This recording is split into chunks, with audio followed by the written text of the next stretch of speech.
And welcome back to When the Call Hits Home. I'm Jennifer Woosley, licensed professional clinical counselor and the kid of a first responder. And I'm Ashlee Gethner, also a licensed clinical social worker and a child of a police officer. And we are super hyped for today's episode because we have somebody really special here with us who I think gets to cover every single basis. And so I actually am not going to give her a huge jump in. I'm just going to have her introduce, but we have Dr. Samantha Reeser with us today. Hi, I am Samantha Reeser. I am a licensed psychologist, former first responder, cop kid, dispatcher kid, former spouse of a first responder, checking boxes. And a current badass. Am I allowed to swear on this? A current badass, right? Thank you. She definitely shows up with badass qualities, and that is for sure. I am flattered. Yeah. And again, you just check so many boxes, and we were so excited to have you on the podcast because of that. I guess just tell us just slightly about the letters behind your last name too, though, before we get into it. Sure. So I have been a psychologist for about 6 years and working primarily with first responders in the Northern Kentucky area and across the state. Awesome. I just like that little sprinkle of mental health, on top of that. Absolutely. So we'll just kind of jump in. And what was it like growing up with two first responders? Like you said, you're the kid of a cop and a dispatcher. So just tell us a little bit about that experience. I think my experience, I don't know anything different. So my normal is a little bit skewed, I guess, from everybody else's perspective or other people's. But my parents were great. They still are. They towed the line, I think, well between being strict without being too militant. Now, if you asked the younger version of me, it was probably a little different. But no, I think it was obviously really interesting to me to be able to see both sides, either from the beginning, from a 911 call to, law enforcement response, and everything in between. They were just mom and dad. And it never really occurred to me until later that that was anything different. Well, and I think that that's a great point because we talk about that a lot. I didn't recognize it was different either until I actually went to, our job and talked with Jennifer. And I was like, oh my goodness, she kind of recognizes the same things that I've felt, but I've never really acknowledged. When did you kind of realize for yourself that, growing up might have been a little bit different than your peers or the people around you?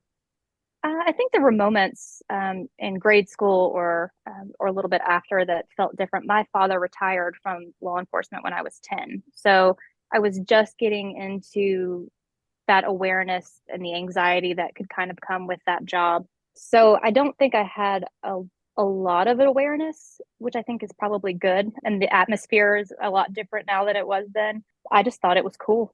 Being 10 when your dad retired, did your dad come to school in uniform previous? Oh, yeah. And Yeah, I did have. your classmates ask to use his gun? Or was that just my experience? Oh, your classmates were ready, Jennifer. Yeah, They were. They were. I always got the question like, you know, has he shot anybody or, the crazy calls and things like that. But I have a picture from like a Girl Scout meeting and he's there in full uniform. So that definitely happened. And again, it was just kind of like, yeah, that's my dad, whatever. And I kept kind of going back to T-ball or whatever I was doing. Right. I love it. I love it. That I feel like that's so fair. Did you do any ride-alongs or anything like that? No. Oh, I No. never even thought about I that. never did a ride along either. What? Yeah. Oh my gosh. Well, that used to happen to me. I would go on ride-alongs with my dad, and then people would be staring at me, and I'd be like, Dad, why are these people staring at me? And he's like, Ashlee, you're in a cop car. Like, that's why they're staring at you. And I'd be like, yeah. Hello. Yeah. Because I would forget, like, this is just my dad. That's never even occurred to me that I'd never had that experience. My dad didn't have a take-home car. My mom had an agency issued vehicle later on, and it had like a radio in it, and that just became the norm. But no, I never even thought about not doing a ride along. Weird. Well, I'm just gonna ask a couple more questions since you were younger when your dad retired, which kudos to your dad, lucky guy. But did he go into a secondary career after that? Yeah, so he retired and then he did some accident reconstruction, paralegal work for local legal attorneys and things like that. And then he went into pretrial and he Wow. did that for 16 years. Oh my So, goodness. Holy, yeah. yeah. Just thinking about, the mental health aspect and the longevity of people after first responder careers, that just made me want to ask that question. Yeah. I think everything has always been somewhat adjacent to it, if not directly related. Um, Mhm. my mother retired and just kind of stayed out of it and fell into family roles and things like that instead, which was well needed. So, I'm um, sure. yeah.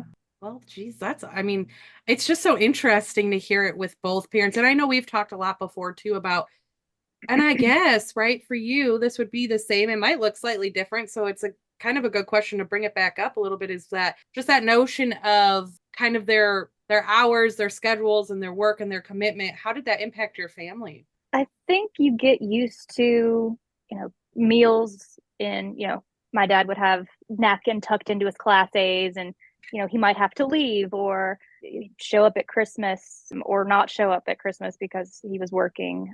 And, similarly with my mother on New Year's, for example, or when the times changed, she would have to go in and respond at like midnight to make sure that all the clocks and things were Mhm. turned. Or if the weather was bad, she would respond for that and just help out and make sure that everything was going as it was.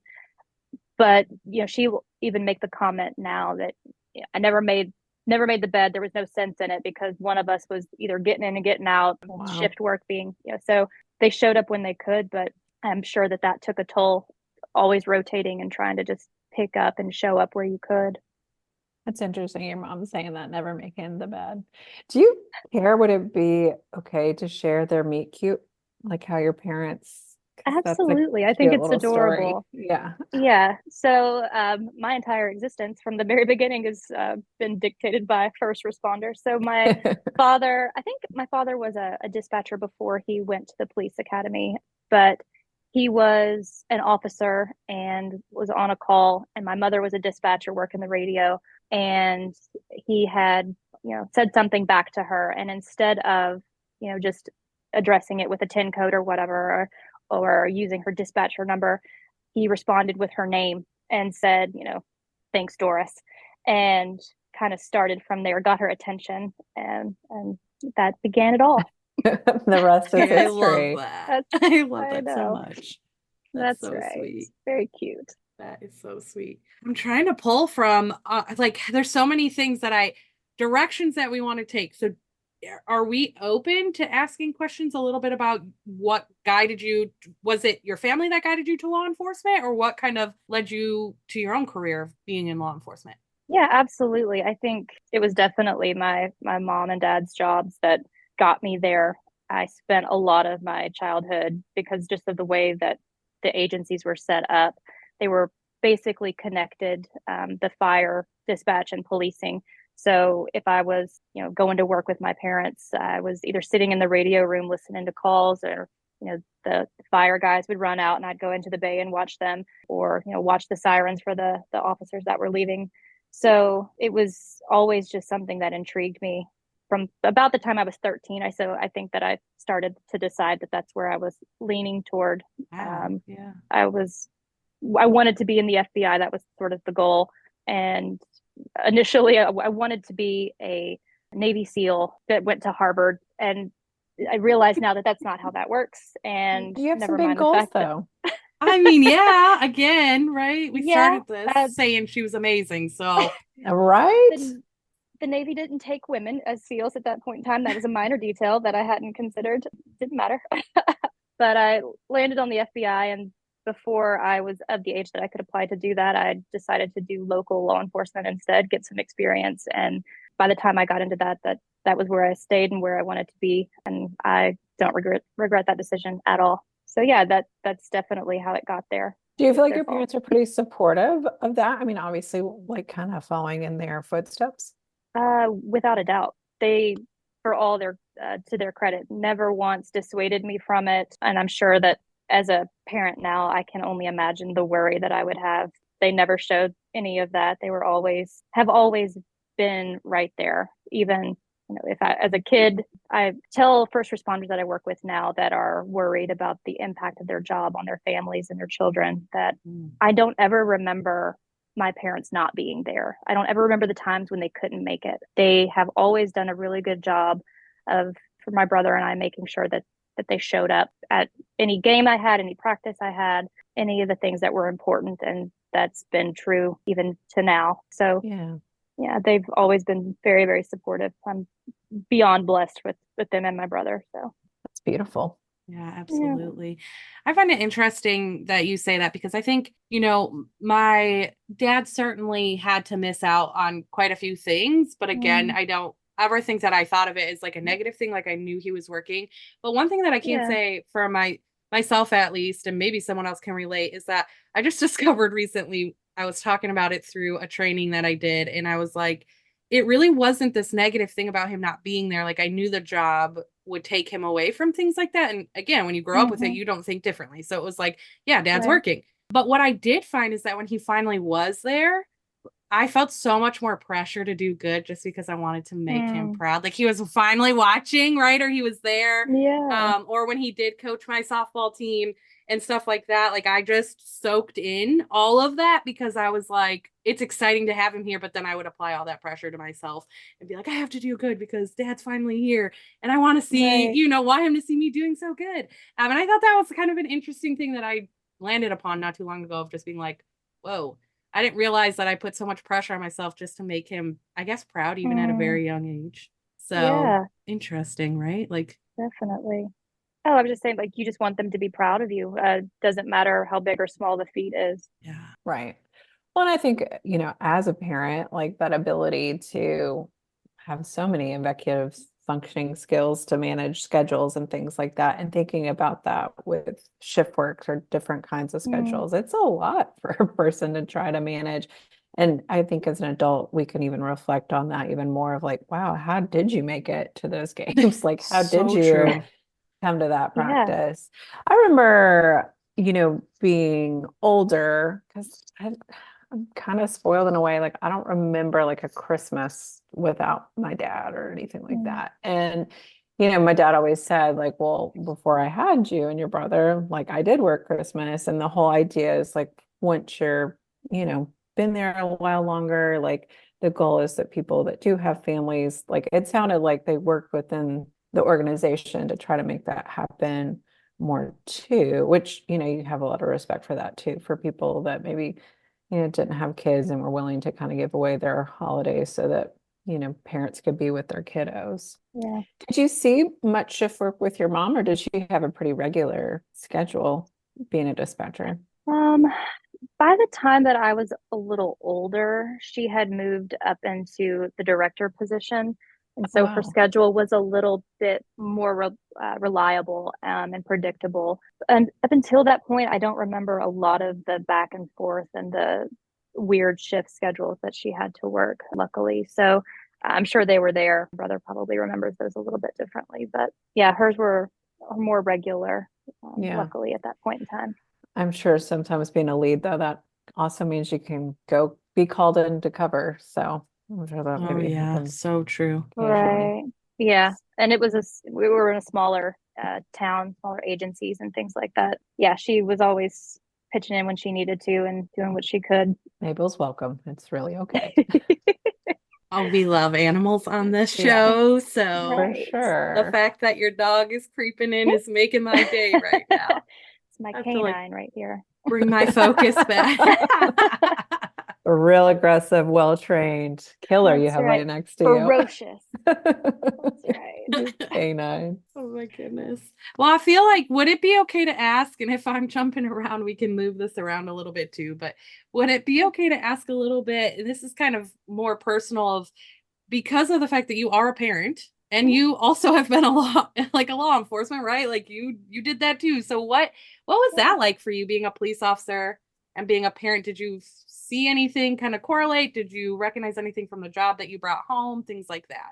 So my son was 2 when I left policing. And I think before I had him, I had the luxury of a little bit of detachment between some of the harder calls that that officers go to. Obviously, the awareness that they were awful or unfortunate, but they just hit differently when you have your own, understandably. And so yeah, that started to take a little bit of a toll, and I was in investigations at that point, and so that was a little bit of a different role, and in the types of calls or the depth of the information with kids involvement, especially. Yeah, I think it changes your perspective on a lot of things, and being confronted with your own mortality, even if you don't have a job that requires a ballistic vest. Kids are really good at letting you know when you are not present, or the things that matter. So that shifted a lot of my perspective, and kind of gave me a reason to want to seek something different, or to plan for the future a little bit more. So Thank you for sharing that. I know I was like yeah, curveball and I just threw that in there. So thank you so no, much for you're being good. open and sharing that. I think it's true, and it's interesting to learn it. And this side of things, I'm not, a first responder, so it's very interesting to learn that and learn how you have both. Well, you have all the roles. We know that right now. We put that out there. So to learn from you all the different roles is pretty incredible. So thank you. Of Well, course, since thank you for we're, having me. on that vein to kind of keep us moving in that, can you tell us a little bit about the transition from, first responding to mental health? Like I said, my ex-husband and I were both law enforcement at the time, and he was in school for psychology to go and pursue that. And it came to the point where he needed to relocate to finish school, and I didn't want to move to a different part of the state and a new area, be low man on the totem pole again, and be on those midnight shifts. That some people really thrive in that, and I am not one of those. So I was looking at going back to school, and decided to do psychology as well, partly because I'm a little competitive and I'm not one to be out degreed. And so I had a bachelor's degree at the time, and couldn't let there only be one doctor. So it worked out. I love what I do now. I would have never picked this. This wasn't on my bingo card, but it's fun now to look back and see all the little God winks and moments that kind of led me to be in the perfect place, I think. So It's well to hear you say that because I think you're an incredibly talented clinician. So I'm like, wait, Yes. this thank you. wasn't on your I trajectory because my know. goodness, you're Oh, incredible. well, Do you thank think you. that is it entering a whole new world? Like, is it so vastly different from the world of law enforcement? Not not entirely. I think if you speak with enough officers, you will hear them say, like, this is my purpose, this is my identity, this is what I was meant to do. And they just want to help people. I think I get to do all of those things. I get to show up for people in a way that's important and help them in a different way. It's the same goal, I think. It's just a different means to the end. And I don't have to wear 30 pounds of gear to do it, which is nice. You're saving your back some trouble, huh? That's right. Man, those hips, they'll kill you. The belt's awful. Those hips, absolutely. Yeah. I hear that so often, I swear. I swear. Yeah, it's real. Like it's no joke. Well, and I Yeah. definitely think as, kid of a first responder, that helping others, I mean, it was definitely just a part of the value system that Hmm. I grew up in. And so again, I could see that connection as well, that you are Yeah. helping. With being on this topic now of I think we got you a little bit in your clinician brain, so I'm gonna use that to our advantage here. Is there anything that you do see as a clinician now, like with first responders or first responder families, that you do want to share that you do think is important? Or maybe it is just more your personal experience, which is a beautiful thing that you have both, right? I think that the environment, the mentality of mental health and the importance of it in law enforcement or in first responder world entirely is shifting, thankfully, Thankfully. about Mhm. time. Yeah. Because, policing is the most fun I've ever had doing a job. The relationships with those people are unlike any other. I don't think it would be the same if I was an accountant, because the people that I worked with really became, part of the family. And, even if we didn't necessarily see eye to eye, or they weren't people that I wanted to grab drinks with, I knew that if I needed them, they'd wreck a cruiser to get to me. Mm. And you just don't find that a lot. Yeah. But I think if I could tell, or the things that I tell the first responders that I work with now, is that they understand the idea of needing backup on a call, or asking for help so readily if it's anything that's not personal. And it's as though they rip the Velcro or they take the headset off, and that no longer applies. And I would love to remind them that we are still backup. And Mhm. I love I that. don't have a cruiser anymore, but if you needed me, I would wreck whatever I have to get to you. And I'm not the only Yeah. one that feels that way, you know? Right. So, especially with suicide being such a leading cause of loss for particularly law enforcement, but first responders as a whole, you just have to call for backup and show up, even when it's messy, even if it's hard, because Right. there are people who will be there. Oof, that hits. That was good. Mm. I Yeah. thank you for that.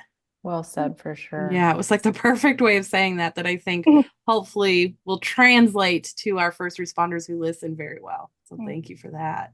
With that, I mean, I guess just falling in the clinical rabbit hole a little bit, is there some things aside from like just come into the office? Because I definitely hear that, like that they won't even ask for a therapist number.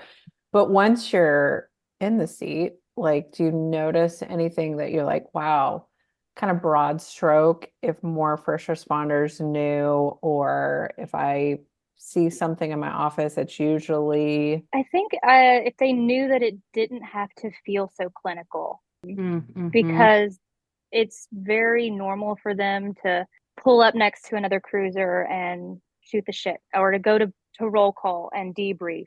It doesn't have to be this formal thing. And a lot of sessions that I have, and some of the best ones, are when it's just two people, sharing what's going on and relating and being seen by somebody else. It doesn't have to be this clinical going through the list of what your symptoms are and ways to fix it, and all these self-care tools and modalities that help. It's just, hey, you're struggling, I get it, what can we do, what do we need to do? And it doesn't have to be a big deal.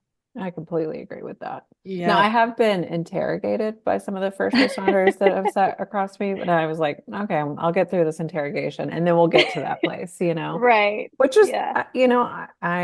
I was not offended by that at all. I think it's about building trust, and that's what needed to happen. And I was happy to sit through that interrogation. And We so, joke around about it now up by me, but when I got my contract to like work with the law enforcement up in this area, they sent 3 different people to interrogate me at the same time.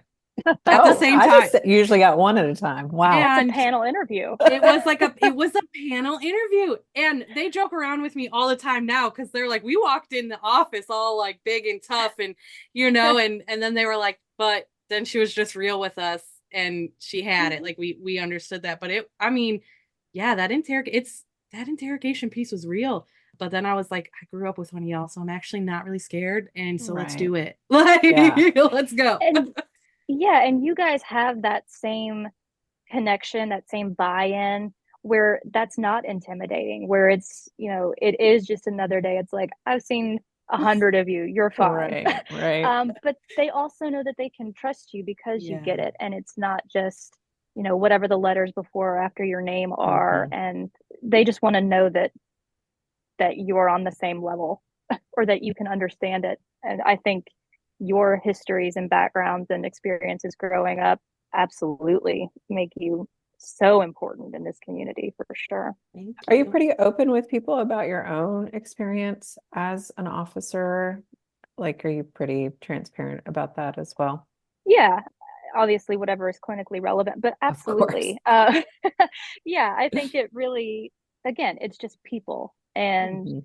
even if it's relating to somebody on the street or on the radio, or somebody who's calling 911, they just need you. And it you just have to be a real person. So if you hide behind the desk or the book or the notepad that you're behind, then there's going to be that barrier. Yeah. Absolutely. Just to transition a little bit too, and just speaking of the parenting piece and kind of going backwards a little bit.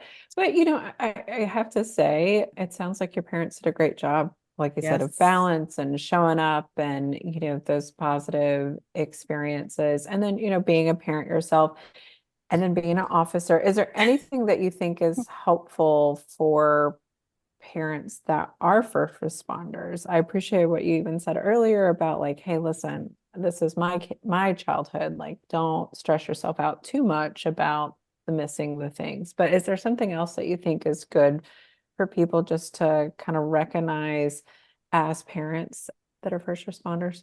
To touch on the point that you said, yeah, my parents are fantastic. They I are very couldn't agree more. adaptive humans. They don't argue somehow. They are very laid back. I think it's important that as a parent, I never want my kid to feel that perfect is real. And so being messy and knowing how to be tired, even if it's just, that midnight shift is really taking a toll, then show up tired and don't put on this fake face, because they're going to grow up and then expect that that's the reality, that mom or dad never showed any kind of weakness or deficiency, and I have to now show up that way too, which just couldn't be further from the truth. And hopefully, because I know I'm not perfect, and I would rather my kid know, hey, it's not going to be great all the time, but I can still keep it moving and still add value. And I know how to apologize for the things that I've made mistakes on, or Oof, how to point. course correct when I need to. Well, That's I a really so good appreciate point. that because I think that our kids know who we are. They figure it Whether out. we're, We yeah, figure Oh whether it yeah. we're out, right? saying it or not saying it. And so I Mm-hmm. think just like you said, to be honest with like, I'm tired is okay. You don't have to Right. put on the mask or try to muscle through because your kids kind of sense it. And I think that also, works to the reverse. Like you want your kid to come to you with stuff. If you're being honest with them, that opens that communication and bridges that for sure. So well said, Sam. I Yeah. think that's great. Well, I also think I hear you saying that, talking about your imperfections, right? Like, I think it leaves less room for that child to assume as well. I know that may sound Mm-hmm. very interesting, but like when I hear this a lot with children of first responders, and I went through it myself, like if there were times where my dad would have just said, hey, I am tired and I'm past my limit, so I need some Yeah. space, right? Like, and things maybe wouldn't have escalated, and or I wouldn't have interpreted some things wrong of being like, ooh, dad's just always crabby or cranky and maybe it's my Mm-hmm. fault, right? Like had he had just said that, I probably would have been like, oh, all right. You know. So Yeah, I Couldn't like that agree absolutely. point. more. I like Yeah. that point a Yeah. lot. I think my parents taught me resilience, either outright taught me that or modeled it for me. I think the double-edged sword to that is there's a certain level of suffering and silence that Mm. took me some years to piece apart for myself. Grace under pressure is great, but some days you're not going to have that. And just being able to acknowledge like that I don't have it today is a nice ability to have when you have to have it. Absolutely. Such a liberating thing in a lot of ways too. Right. Well, I love that. Like my brain is still processing that. You just said that so nicely. And I was like, wow, that's impactful. So thank you Hmm. for that. I don't know, Jennifer, do you have any other bigger questions? Well, I don't have bigger questions. I have silly questions that I want Yes. to Well, I that's ask. what I was love those. Oh, transitioning okay. to, but I Okay. didn't. So Can we go do ahead and those? ask your I'm like, silly we're question. being all deep and I professional. And then I'm know. I like, know. tell me a funny story. No, Yes. but I do. Oh. Ashley and I kind of have the like, only the kid of a cop got to, you know, Mm. or only a dispatcher's kid knows. So if there was any kind of unique experiences that maybe were even a little haha growing up. Oh man, there are so many. One that we still joke about. I was in high school, so old enough, but I think it was after like a football game or something, and I'd gone out with friends to grab food. So went out to Waffle House and ate. Went home. My parents were like, "Hey, what'd you do? Where'd you go?" And I was like, "Oh, it was probably 10 or 11 o'clock, probably at this point in time when I got home." I was like, "Oh, I went to Waffle House and ate," and it might have been a little bit later because there was a certain level or time frame where they would put a officer on duty just to keep the peace there. And so I told them that I had gone to Waffle House late, and they were like, maybe don't do that. And to the point where now, even still, I'm like, "Oh, sorry, my mom won't let me go to Waffle House after dark, so I can't." Because it was just one of those things, and I had no awareness. I'm just like, "Oh, cool, there's an officer here, no big deal."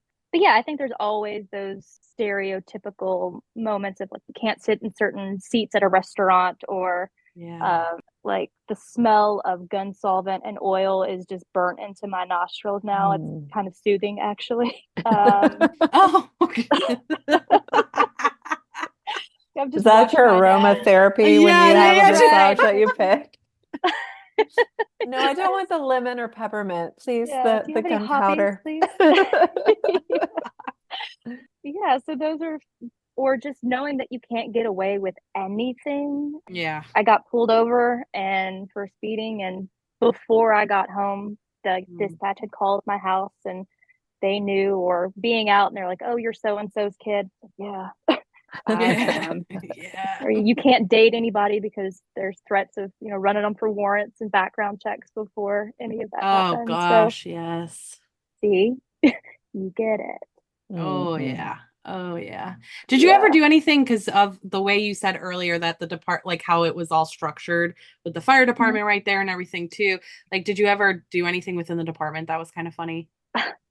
One time in the dispatch area, they had the radio room, and then off to that was a break room, and then to the other side of that were offices and things. And so I had made my rounds, listened to the radio for a little bit, and then I was in the break room watching TV and eating snacks. And on the desk, one of the dispatchers had left their keys, Oh. and I'll say I'm curious, and because it sounds better than nosy. And there was a pepper spray Oh. canister on it. And I was like, "Huh, what's this?" And sprayed it and was like, "Oh, that's weird." And then left and went and hung out with the fire Oh department, no. and they had to evacuate the No. space. No. um, yeah. So that happened. Okay, That's that's funny. epic. Didn't get That into was your eyes. Like, amazing. I'm so glad I Yeah. asked that. That surpasses my story times tenfold. Like mine is not even cool Oh, anymore. Like I'm not even going yeah. to. That is hilarious. Oh my god. Well, now I need to know what your story is. I'm Oh curious. no, mine's not even that cool. It was just that. So we would be in the department and stuff. And one time my dad left us. I don't even know where he went. I don't even know. But we were in like the booking area, and Mm. so nobody was in there. And so, but there's the camera to take like the Oh, photos. And so me oh, and my Ashley. sister and my cousin were like taking like photos repeatedly on that camera. And I remember my dad being like, oh. "Did you guys take photos?" And we were like, "Yeah, me, yeah, quite possibly. Nope. Like, you can't hide it. Like, it's there." Because they were Right. like, "Craig, I think your kids are like on our camera." And we're like making like silly faces and stuff. And like, Oh, oops, like, what do you what I would mean? give for that tape. Oh, Right. Right. God, I hope I those are wonder if it deleted. ever showed up to court and they're like going through and they're like, Oh, oh, not mhm. that one. Can you, That's not can you Jordan. imagine? Like, oops. Oh, Oh, I was like, why do you love let us it. do these things? I don't know. Mhm. I love it. I hadn't thought about Goodness. that forever. That's Just funny. kids being curious. And, you're going to bring us to the station. We're going to still be kids. That's for I That's sure. mean, right. it was the best to go to the station. I was always so excited to go. Yeah, So, Did you that's guys have right. like a gym at yes. the station? That's Mm-hmm. where we always, I mean, Yeah, yeah, Yeah. that's my childhood is The the gym. smell of that gym. Yes, I can smell it. absolutely. You said that, and my nose was Yes. like, "Oh yeah, there it Yeah. is." Did you guys ever Oh, use that's like absolutely true. the my dad's department was very cool with us and like learning about gun safety and things like that, and so they would let us use the shooting range and they would teach us Oh about gun no. I mean, safety Mm, I and think that's a positive thing. We didn't have, yeah. we went to the farm. Mm. My dad took us to the farm yeah. and showed us. Like that's how we got to learn. I would have liked to have been in a more formal education Right. place. Yeah, no, they There were was cool a, with us. I don't remember ever doing, there was a private range that my dad would go to, but yeah, I don't remember ever going to the firing range. That'd have been cool though. Mhm. We Um, used to turn off all the lights and turn on the police the police lights in hmm. there and stuff when nobody was shooting, and then we would run around. Yeah, I don't know who let us in this building. Like, I don't know who let us in this building, but That's fun. yeah. And you were Thank taking you. pictures. Taking pictures. Clearly, I was partying Yeah. at a very young age. I was Right. like, hey, this Got the place looks like strobe a big light, got the party. We taking should really get you. There's Yeah. a policy named after you now. Yeah, there probably There definitely is. there probably is. They're like, so kids aren't even allowed here anymore. No, I'm just kidding. Oh my gosh. Well, thank Funny. you so much for sharing that with us and sharing everything that you have. I mean, it's pretty incredible what you do, what you have done, what you continue to do. It's very inspirational. And I'm just so thankful that I know you and I get to learn from you. So thank you so much. Oh, actually, I can't follow those words up because I feel Yes, all you that. can. Ditto times 100, Sam. Like, Oh, it really is. I just appreciate you being a part of this. And again, as Ashley said, because you do have so many different experiences with it for sure. And I just want the listeners to know that she will absolutely wreck a cruiser to be there for you. I've never Yes. seen that completely in you, Sam, that you always follow oh, up with what you say. So And that's so fair yeah. too, actually, whether it be now or whether it be later. If you want us to link in any of your business stuff, please let us know. We would love to give you guys that shout out and whatever you would Thank you like. so much. I mean, And I I have a just pretty appreciate fancy you. pin from her organization. What? The Damn. pins are important. The You pins know, are Wait, do I you can have leave. important. one? I I don't don't know know. if you have one. I It's in can my fix purse. that. I will bring you two. Oh, Because yes. pins are important. You can leave a lot of stuff in a patrol room and no one will ever touch it. If you left $500 on the table, it's fine. But you leave a good pen or a flashlight and Mm. that's gone. So Flashlight. She I knows. appreciate She knows. A flashlight. I cannot. done. So thank you for having me. You guys are fantastic. I think the world of you, and I love that we share our pop kid stories and experiences because it's a fun, special little community that we belong to, and even to do the or the mental health aspect of it too. Yeah, I love and respect you guys, and couldn't be happier to be here. So Oh, Well, thank you. thank you. We again just want to thank Dr. Samantha Reeser for being on the podcast today. She's amazing. And again, she covered so many wonderful things and aspects in terms of being the kid of an officer and dispatcher, her own experience behind the badge, and then now in mental health. So we just a big shout out and thank you to Sam. Yes, thank you to Sam and everybody who is listening. And don't forget that when the call hits home, Jennifer and I are always here for you. Thank you. Thank you.